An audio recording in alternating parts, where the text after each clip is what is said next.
Hello, everybody. Before we begin, can the people online confirm that they can hear us well? Please do so in the chat. Yes. Okay, lovely. I will now begin with a short introduction of our speakers today. First of all, welcome everybody to the 55th series of the Martin Seminar Series.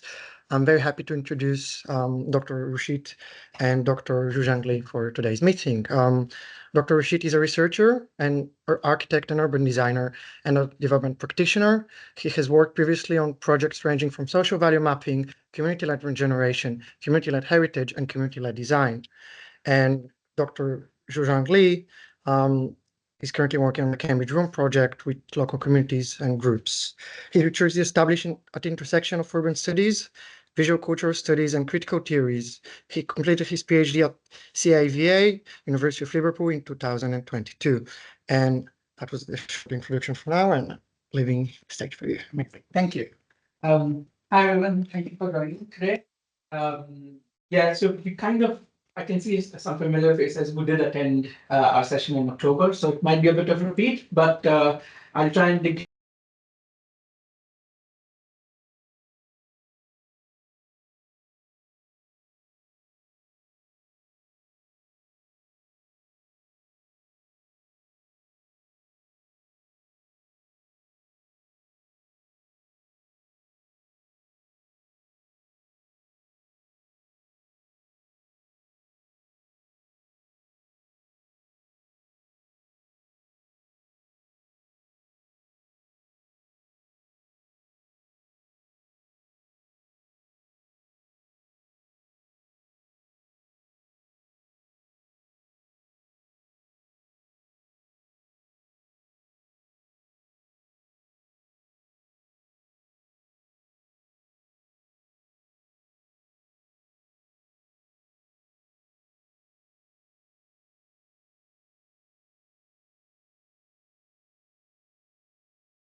Hello. Yeah, you can hear me. Okay. Not again.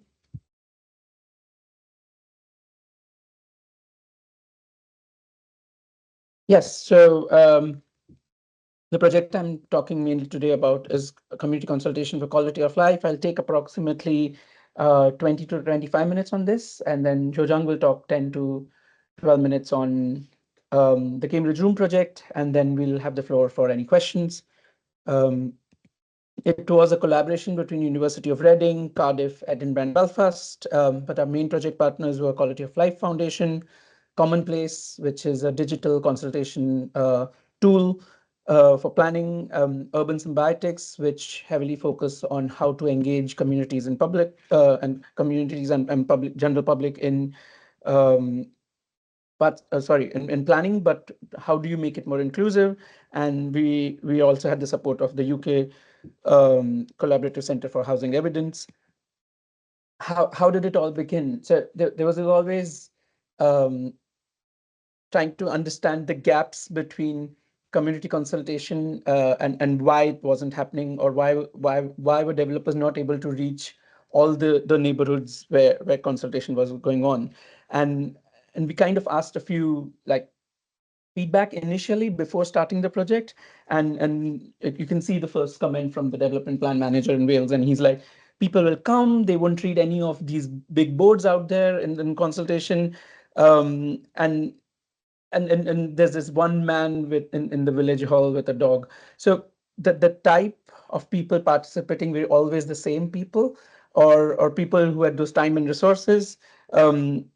There were these entire gaps in terms of language barriers or understanding of how to read those drawings, or nobody there to explain them, what the process has gone behind before coming to the final stages of these planning applications.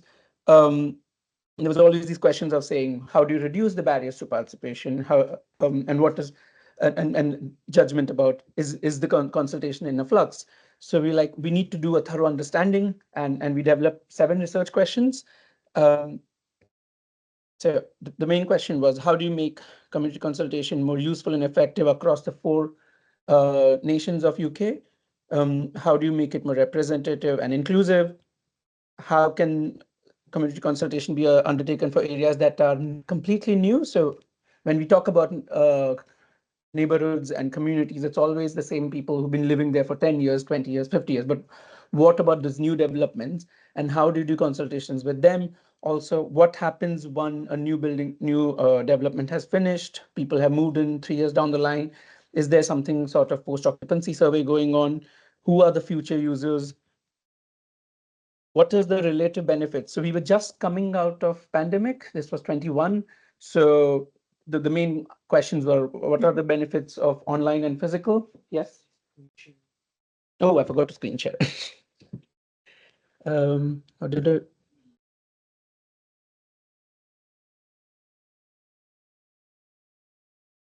Okay.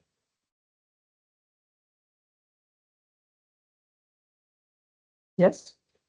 Is it okay?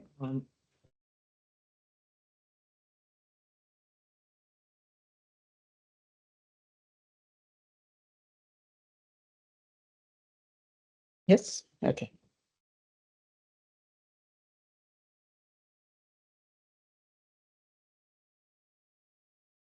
Sorry for that again.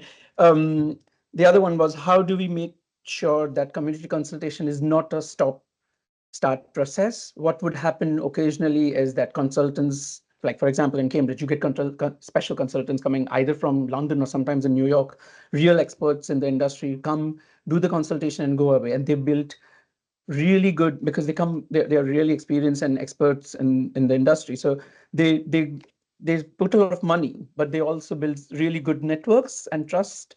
And eventually, as soon as the consultation's finished, in 2 or 3 months down the line, it's all over, and communities are left with an idea of what next. We don't know. So how can community consultation be a long-term project? Um, and how can social value mapping inform the process of community consultation? Sorry, the last one was also about language. So it's like, what kind of terminology do we need to describe inclusive, empowering 21st century community consultation? Um, what we did was we tested 3 concepts. One was social value mapping, the other was quality of life framework, and the third was urban rooms. And how we did that was tested this one model in the 4 cities of the 4 nations. So Reading, Cardiff, Edinburgh, and Belfast. And because the 4 universities were our partners, it was very easy to form teams over there. I'll dig deeper into these 3 now. So we did a thorough literature review of trying to understand where we are in 2021 in terms of community consultation. And anybody who touches on the topic of consultation, they always go back to 1960s, Sherry Einstein's ladder of participation, and trying to understand where we are. So this is from Australia. This is a modified spectrum of public participation. And although UK wants still in statutory terms uses the word consultation, we are more moving towards collaborative and engagement tools, which is a good thing. But we want to kind of push for the local governments and central government to accept that, or put the word engagement and empowerment in those terms. What was the urban rooms? The urban room is not a very new concept. It was first kind of mentioned in 2014, the RIBA review of architecture done by Sir Terry Farrell. And he said we should have an urban room, a kind of physical space where people can come and participate in whatever developments are happening in the neighborhood, but also it becomes a living lab for whatever the history of that area is. And what if these spaces were permanent? So it would also be a library. It would be a place where communities can use it. So it could be a community center. It could be a library. It could be a university this space, what we are doing right now, to give talks, seminars, a creative practitioner commission to design the future of place. And even too, if you want to dig deeper, there is an already published paper by Mark Tudor Jones, where he kind of digs deeper into the history of urban rooms. And then the concept of urban room, the terminology is new, last 14 years, but if you go 100 years ago, Geddes has mentioned about these kind of spaces earlier. So it's something for us to read. The second concept, as I mentioned, was quality of life framework.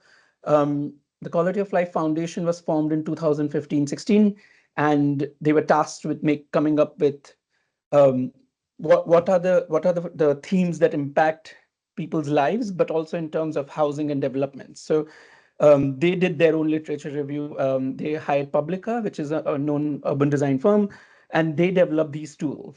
So they came up with 18 themes of quality of life, but then they kind of major categorized into control, health, nature, wonder, movement, and belonging. This is, mind you, so this one is the one from 2021. If you go on the website now, things have evolved. So we are a part of their research project as well. So it was a collaboration.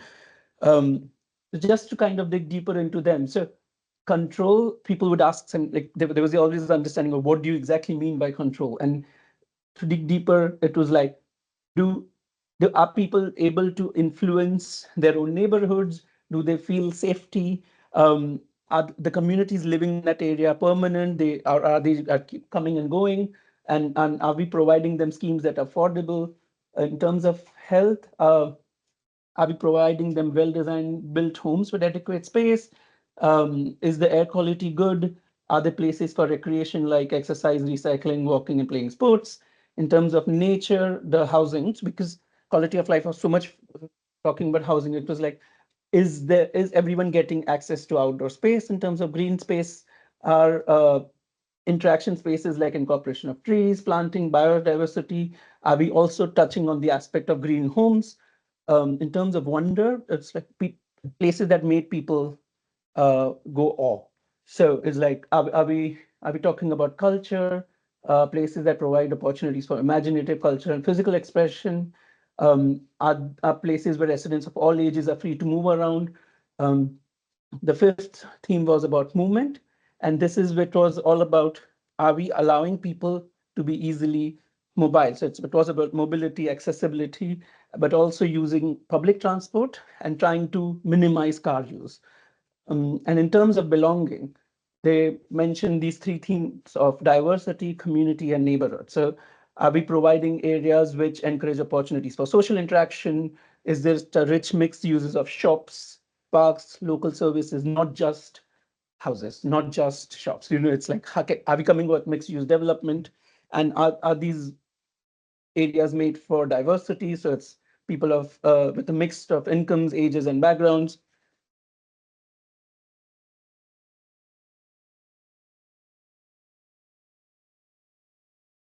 Okay, so how do I do this?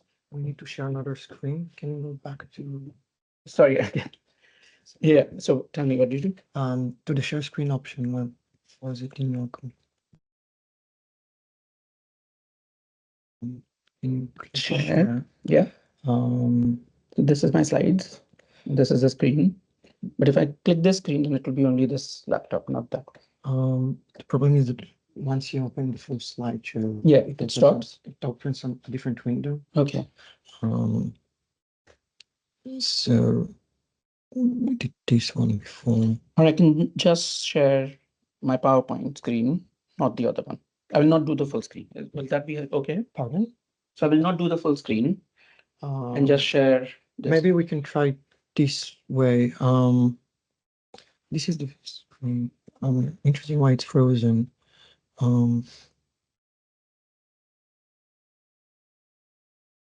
Let's try like tabs. Try to share the full screen. Yeah, so what if I just leave it like that? As soon as I click on this, it goes away, right? Yes. So let's just keep on going like this. Is that okay? Yes. Sorry. Yeah. So in fact, that I'll just turn around and see a bit.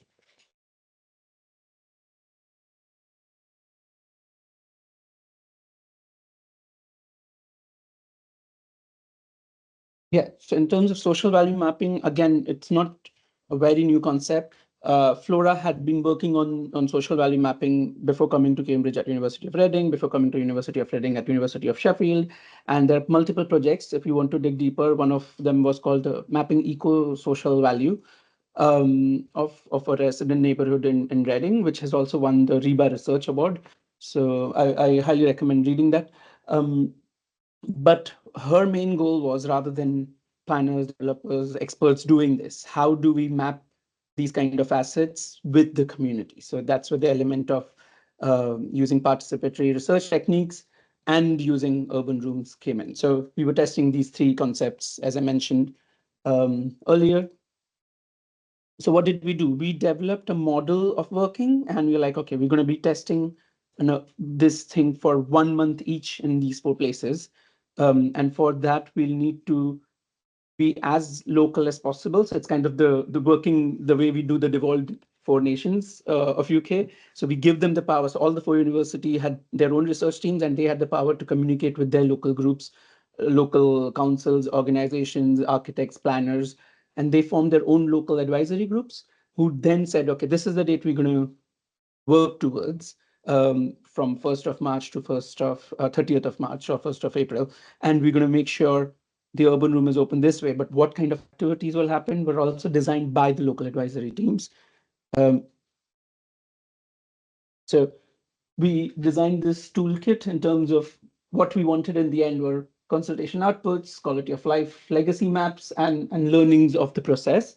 So we designed an online tool, as well as we designed the entire physical toolkit. So we had the launch of online consultation, then the launch of Urban Room. Within the 4 weeks of Urban Room, we had uh, a program of events which incorporated exhibition, debates, talks, seminars, um, walk around the cities, art forms using different kind of techniques in terms of increasing participation, but also a physical map on the wall, as well as the digital consultation.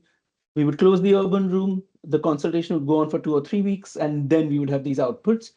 During this process, we would also have um, measuring impact. So we'll talk to every single resident, but also who came into urban room. But we also would do qualitative, semi-structured interviews with all the organizations that participated, and that data led to our final report. And so this entire thing was structured in Reading, then Cardiff, Edinburgh, and Belfast. And I was a research associate, so I had to go and live in all those four places for a month each.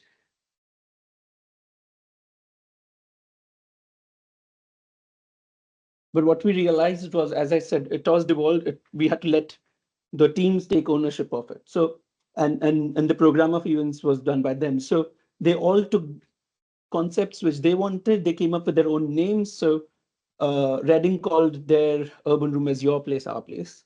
Cardiff called their urban room as Community Voices Cardiff. Edinburgh said Your Edinburgh Neighborhood, and Belfast said Your City, Your Voice, Belfast. So depending on whatever they wanted to call them, their own branding, um, different levels of engagement, but also if you see the themes, Reading decided they wanted to look at the future of Reading, and they worked with the city council on a town strategy for 2050, and they used that as the finale event in the last week, as you can see, and they worked around other themes for that calendar and all the events. So people were coming to participate in the digital consultation, but they were also coming to engage with individual organizations. This was an unused shop space next to a vaccination center in a shopping center in Reading, and we converted into an urban room. And as you can see, it was everything was done by student interns from the architecture schools, and from reaching out to community groups to printing these things. But the idea was to keep the shops as raw as possible. The design was thoughtfully done, so you can see something which can be easily flat packed and moved, but also reducing barriers to participation. The more classy we get, the less engagement. So we're trying to see how do we make any all kinds of people to just enter the urban rooms. But as I said, there was a digital toolkit, which I'll show. So I've got the browser open, so I'll show you how that worked. But also we had this physical one, and it was funny. So we had the council giving us some drawings for they wanted to put a future of Reading up there, and then we had some school drawings given over here. And everybody who entered the shop space was like, I like those drawings than those planners have done. You could see how general, regular public engaged with drawings. And we had different types of activities, but we were given a table tennis table from the shopping center, and it was used for multiple uses. People would leave comments. It was used as a screen printing workshop, and I think it was Mother's Day, so people were making Mother's Day cards. The Museum of Reading ran a workshop on lavender bag making.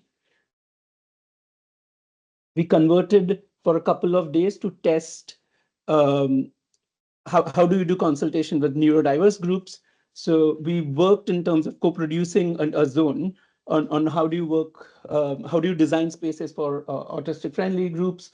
We worked with, this was Reading Learning Community Center, who used to run workshops every 3 weeks with their students. And we asked them, why don't you come and run workshops with us? And in fact, do the consultation exercise with your group. So they all used tablets or their own personal mobile phones, but they converted it into the language of their choice. And they did the consultation. This is Cardiff, and you can see because the Cardiff group had few more months to evolve, and it was in a newly built community center in Grangetown, which is a small neighborhood in Cardiff, and extremely diverse, but also has issues of its own, very deprived communities. But the School of Architecture there decided to print the map in a different format, but they also had labels for all the 6 themes, and they were also converted into different languages. So Welsh was a compulsory language, but also Urdu and Chinese, and yeah, so the language of the community. So like some 7 different languages they had put apart from English and Welsh.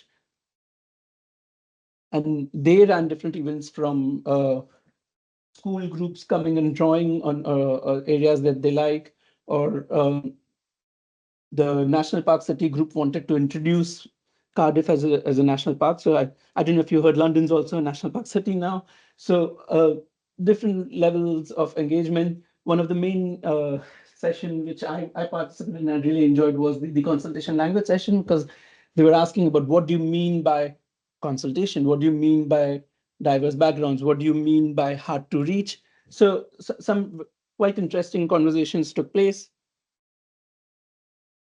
How are we time? This was Edinburgh. Edinburgh said, let's try something more different. So okay, I didn't do anything. Oops. Okay, can you see now? Okay. Teams is not very good, is it? Okay. What do you see? Okay, I'll stop and start again sharing. Yeah. Okay, we are back.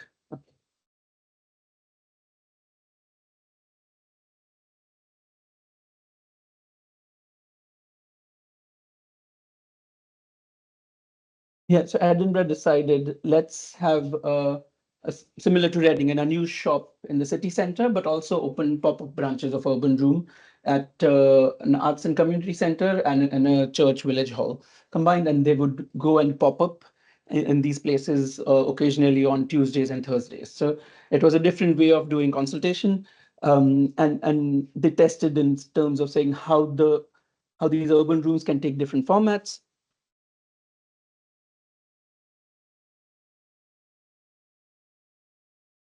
Yeah, those some of the photos of how those things went. Belfast, again, they were working with the city council on this project. So the city council offered them a space in a newly developed cultural center. So the building was very old. It was a historic building, which was just previous to being taken over by council. It was a Tesco, and before that it was a bank or something like that. So the community was very excited that they were getting a cultural center in a historic building in the center of Belfast. So we got like one tiny corner over here.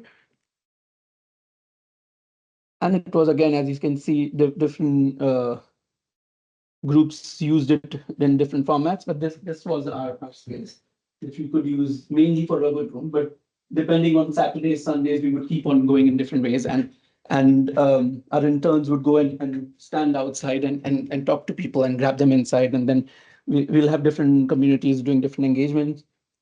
I'm not going to talk more on this because I have a video to share, so it might give you an idea of exactly what happened.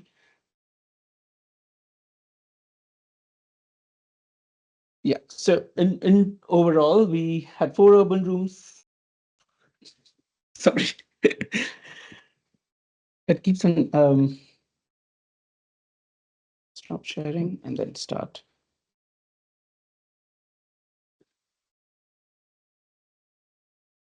Do you see it now? Yes. Okay, let's see. Okay, so I'll try and see if my browser is playing. Can you see that? Yeah. Okay. Here, so you can see what these. No, that's fine. Yeah. So as you can see from these Instagram pages, we had different branding for all the urban rooms. This is Reading. This is Edinburgh. And so if you want to learn more about them, you can go and if you need any guidance, I can tell you about them as well. But there's this one video which can kind of gives you a brief. The urban room is a concept about creating a shared space in the city for citizens to come and learn about things that are happening that they might be able to contribute their voice to. One of the things that we're trying to do in this space, which we're calling an urban room, is really a flexible area where we can run different events to bring different people together, all ages, from all cultures, from all nationalities. Sometimes we do that through workshops and games, sometimes it's through culture and arts activities, sometimes through talks and more formal activities where we bring together government representatives, businesses, the university, academics, and so forth. Today, we were very lucky to have most of the first year architecture students from Ulster University join us.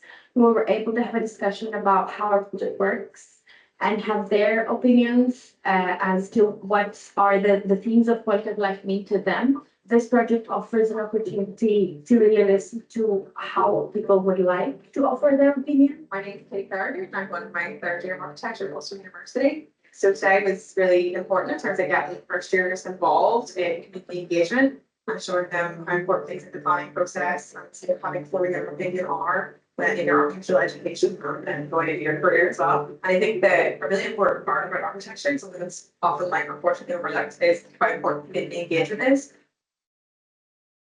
Lots of students, they may be invested in the university, but they might feel detached from the city. So it gives them understanding how the city's going to evolve, especially with Belfast. Lots of peace funding, lots of investment over the next few years. They'll see the difference. It's helping them understand how they play an active role every day, investing their time and money. And if they, after university, they might graduate and work in the city. So it's making sure that we're long-term part in the city. These events are really important in terms of engaging the community. Quite a few people that we've spoken to have never been asked to participate in any form of survey. There was such a diverse group of people who came through the doors as well, and every single one had something different to contribute, which was lovely to hear. People are moving in a post-pandemic world and more digital world, but we do not want only digital consultation. We want people to come together, attend different events like webinars, seminars, or even the workshop that just happened this afternoon, where many ideas were expressed and you can grab and learn a lot, get more information about the city. What we believe is an informed community is a resilient community. What I like to see more people engaged from different communities, all age groups, especially the senior or older people, because they seem sometimes feel neglected in the planning process, especially because it's very digitalized. But it's also supporting them in terms of digitalization, understanding where they go to, if they can get in contact with the council. But events like today are all about mobilizing and engaging different stakeholders to have their say, to understand what's happening in the city, how it's changing, and how they can have a voice and what part they play, because they're not just a final tick box. This should be part of the co-design process from start to end. And through testing of how these different activities work, we're trying to learn how we might improve the way these sort of spaces could be developed further, maybe in the future, and how we can improve our ability to outreach more people from across the city and beyond.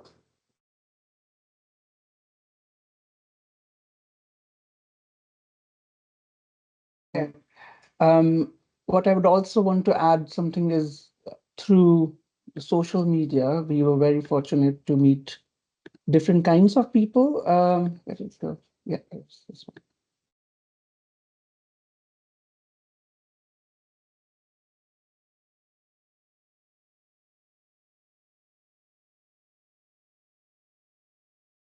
So we also collected different stories from people, and this was something which I found fascinating. So you can go online and find those different stories, but I'll just play this. It's, I think, a 2-minute video. I was born and bred in Cardiff. My father is from Sierra Leone, and he came over here in the Merchant Navy.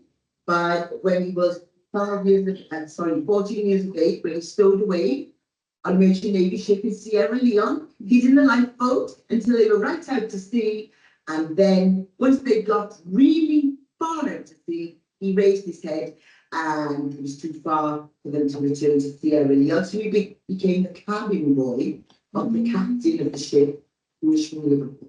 My father then sailed around the world in the Merchant Navy, docked in Cardiff, met my mother in Loudon Square, and the rest is history, because I'm here. Oh, thanks for that. That's very nice.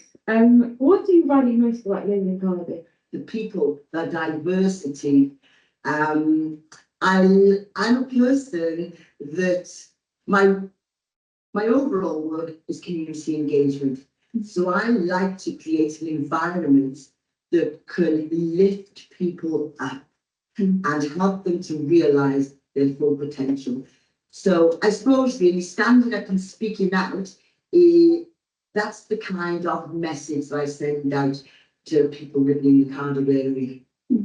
Thank you. How can community consultation be more useful and effective? We can stop calling it consultation for starters. How our conversations would change, where everybody's involved and everybody's opinion matters and everybody is listened to, and the information presented by the powers that be or higher government is presented in a user-friendly language, one that even I can understand, and I've been working in the profession for 35 years. So if I can understand some of the jargon that comes out of Welsh Government and similar places, how on earth are our people in the community going to understand it? Thank you very much, Lena. Hello. Yeah, so the multiple stories, and I recommend very much going and looking at them. Okay, how do I go back?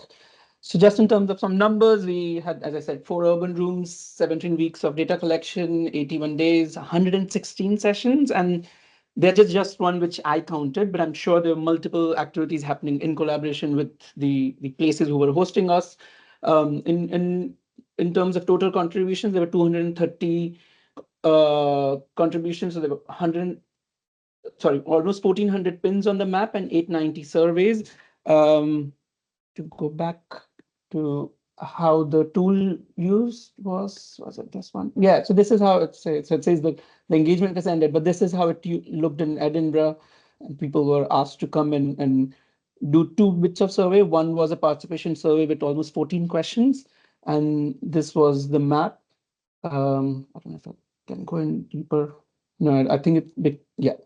So then it would generate heat maps of the area. So as you can zoom in and then you can read places. Why does this have 175 pins? Oh, and then you can read stories behind them. Oops.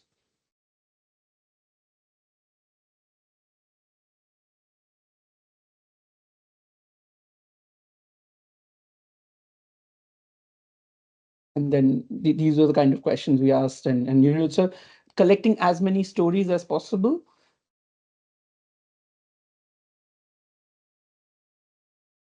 These were the quality of lives which we eventually created, and this was then published in our paper. So where did that go?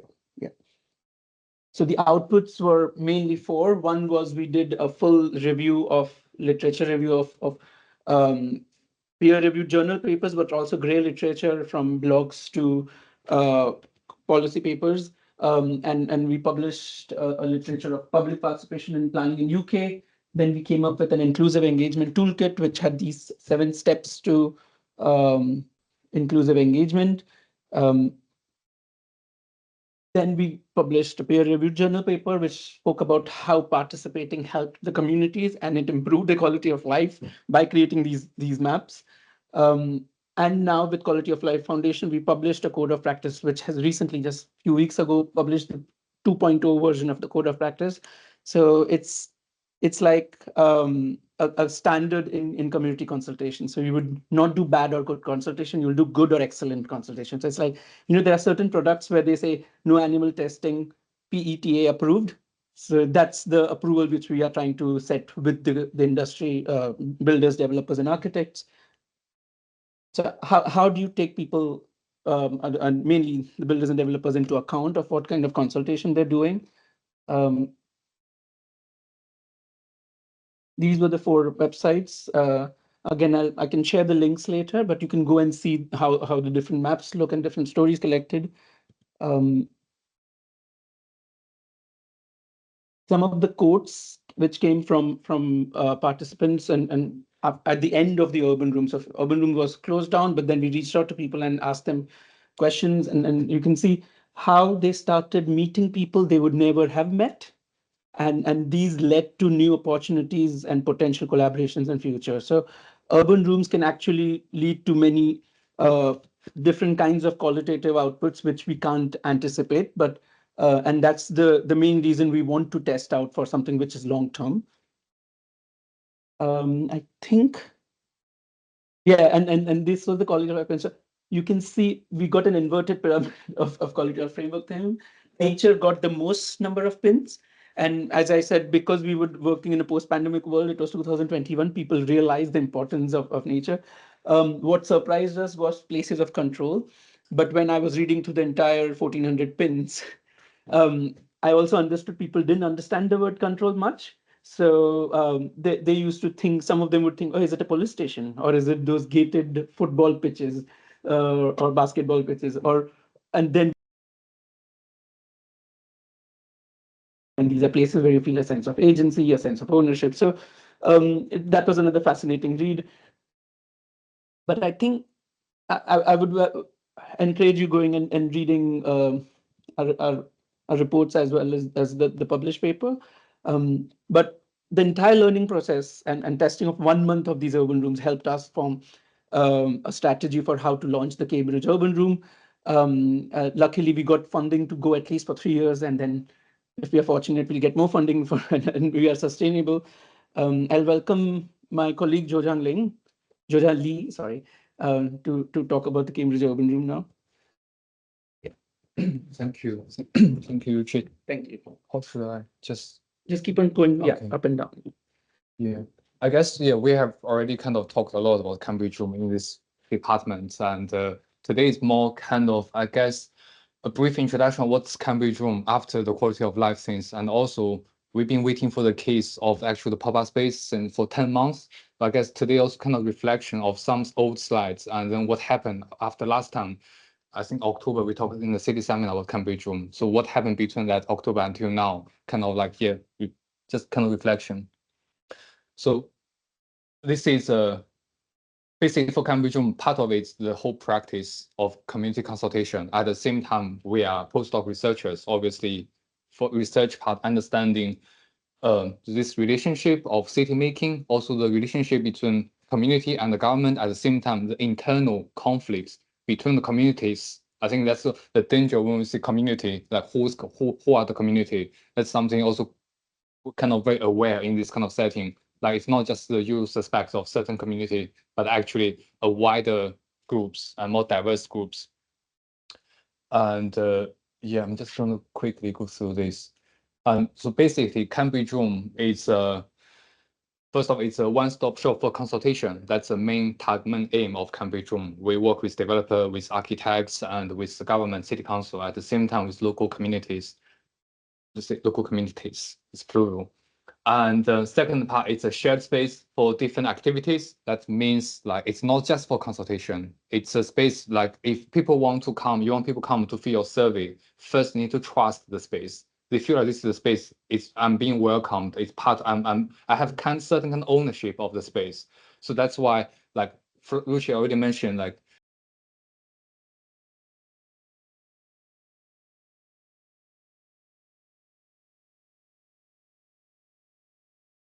all kinds of events for them to feel like, oh, I can actually go there, water the plants. I think that's some story in the previous urban room, that people actually go there, want to taking care of the plants in the space because they feel it's that part of it.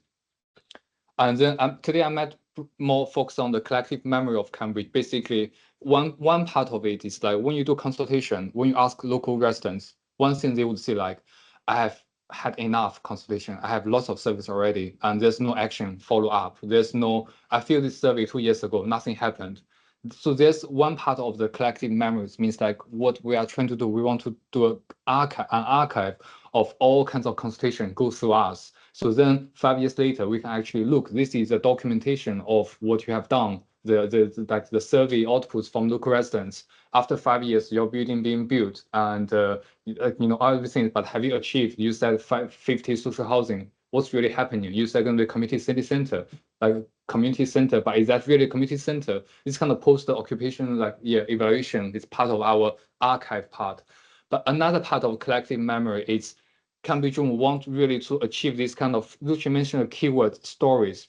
I mean, my own research, as I'm more urban historian background for my PhD, but for me, really understanding city making, we talk about urban history, but for me, it's not really urban history, because when we say urban history, it tends to be one singular, like very certain narrative structured, a grand narrative structured by a certain party, could be the government, could be certain scholar. But then what's really happening is the stories of how people live in the city, transform the city, and maybe live in the city. And that is what we try to capture. It's all the different stories rather than one single history of Cambridge.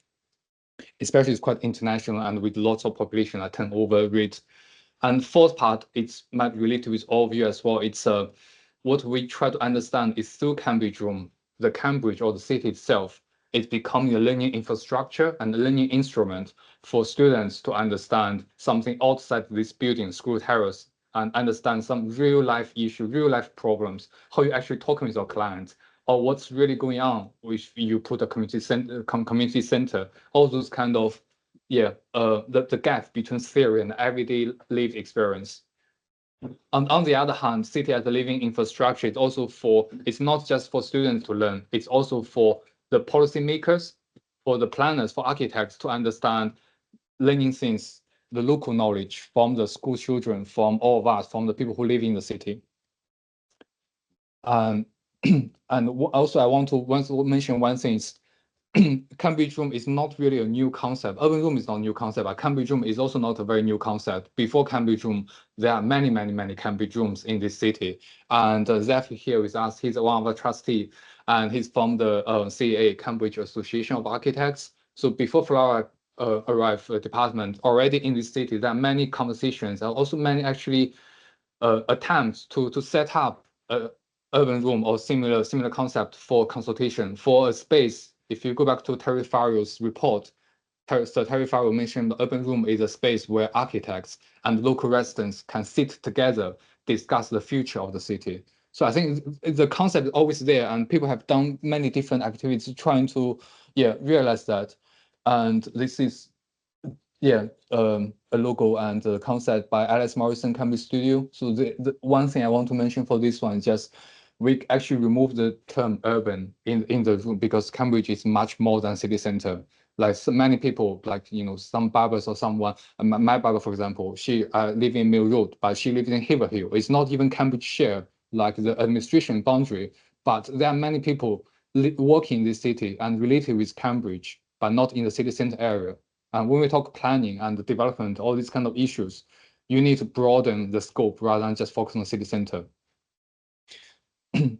And after I think I joined one year, yeah. And now we have this spider web. It's actually now it's much more intense than this, but this is basically all kinds of different organizations, charities, and also universities as well, not just Cambridge, also ARU and CEA and city council, county council, combined authority, also some part in Peterborough, and some theater groups as well, because we want to really engage different artists to, yeah, for the room. This we also have more than 23 now members of local advisory group. They are charities, and probably you know Junction and student union as well. And secondly, they all have very different focus, different specific niche and focus. But the point is bring them together, almost kind of peer review. You know, when you publish journal paper, you go through this peer review process. So for us, our trustee and the LAG members, they are our peer reviewers. Like, is this really ethical? Is this what we should do for Cambridge Room? Because they've been living here, many of them 50 years, 40 years. They know the city very well.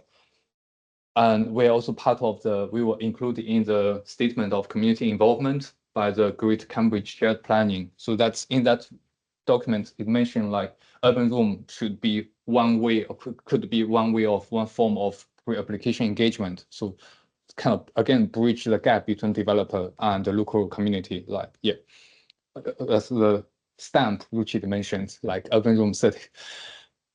And one thing I do want to mention, that if you Google urban room, Cambridge room, there are many like here articles by Flora and by other scholars as well. But I just want to quickly mention, I think one part of reflection of this one is we've been waiting just to enter that door for 10 months, and we finally got it now. It's last week we got the key, and next week actually gonna do the furniture building. So anyone volunteers, please let me know. And just gonna be installation and the curation of that exhibition as well. We have different models, children drawing, so it's gonna be fairly easy. But I want to mention is like, well, we were waiting for getting the key, getting the space. But something quite magic happens, like Cambridge Room didn't exist. There's no space, but everyone more or less in the city, in the community, they knew Cambridge Room. And suddenly you realize it's kind of too detached between the spatiality of the space of urban room with the kind of social connection with community, because we were really working hard with community groups and building that strong social network. And then everyone knows Cambridge Room. It doesn't matter, actually you don't have physical space. And on the other hand, because we didn't have the physical space, it helped us really decentralize our resources. Like one day we will be at Junction, one day we're at different community groups. And that's kind of a detachment with actual space. It really helps us to prevent, in a way, in many this kind of setting, like kind of institutionalize your Cambridge Room as an institution or as a museum. Suddenly people feel like, oh, I'm not part of that conversation. And because of this 1 year, we've been everywhere in each corner of community in Cambridge, and you build that trust, social connection first. And what happens now, actually, there's a very long queue of projects and people want to do talks and things in the space. So it's just suddenly when you have the space become alive. I think that's something quite interesting, because I know many MArch students here, like think about like, you know, from the social to the spatial, or sometimes you have the empty vessel, but nothing really happening inside. That's something just, part of reflection.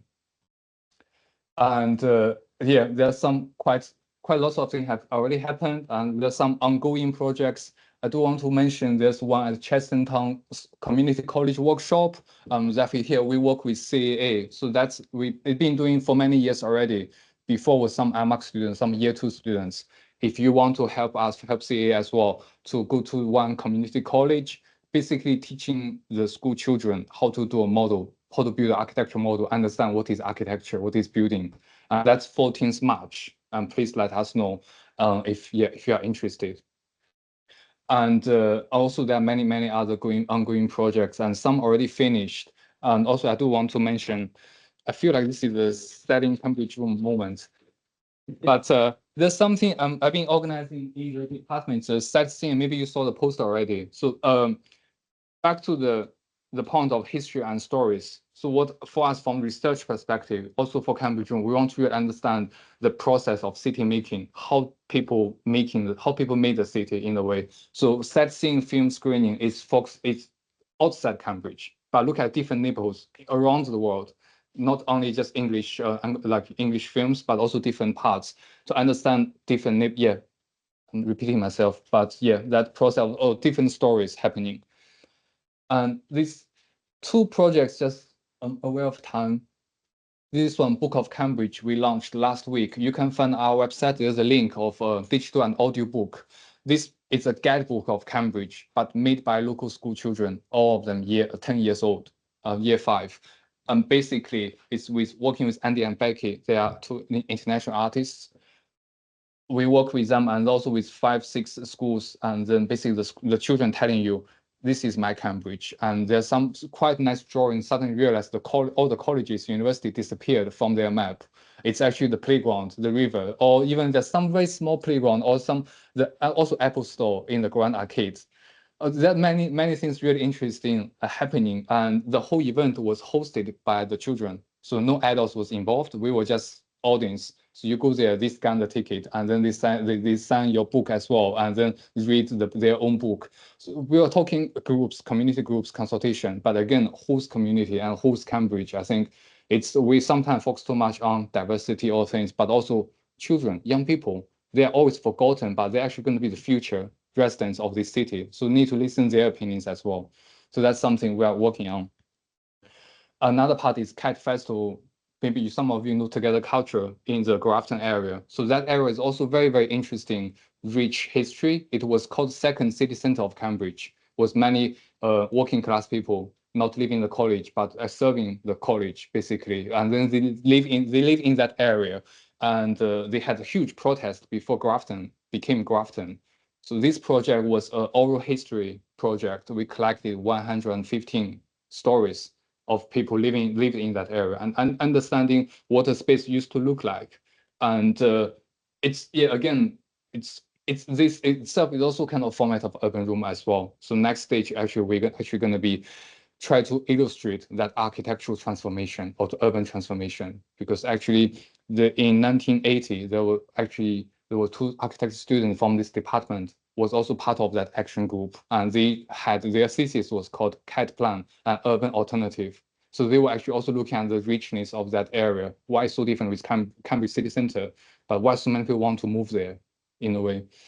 And I showed this last time in the city seminar because I mentioned lots of organizations already, and you see things left is somewhere there.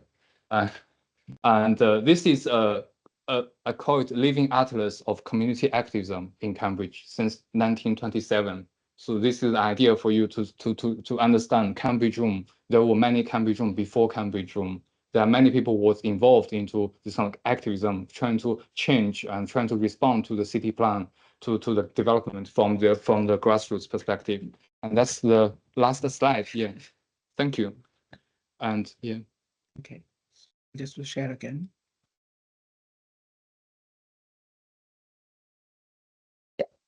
So yeah, you can see that's Cambridge from there.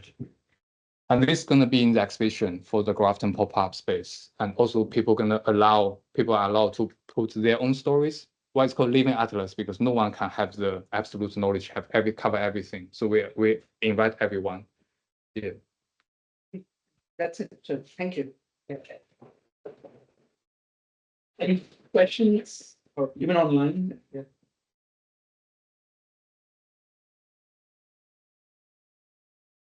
Yeah, cool.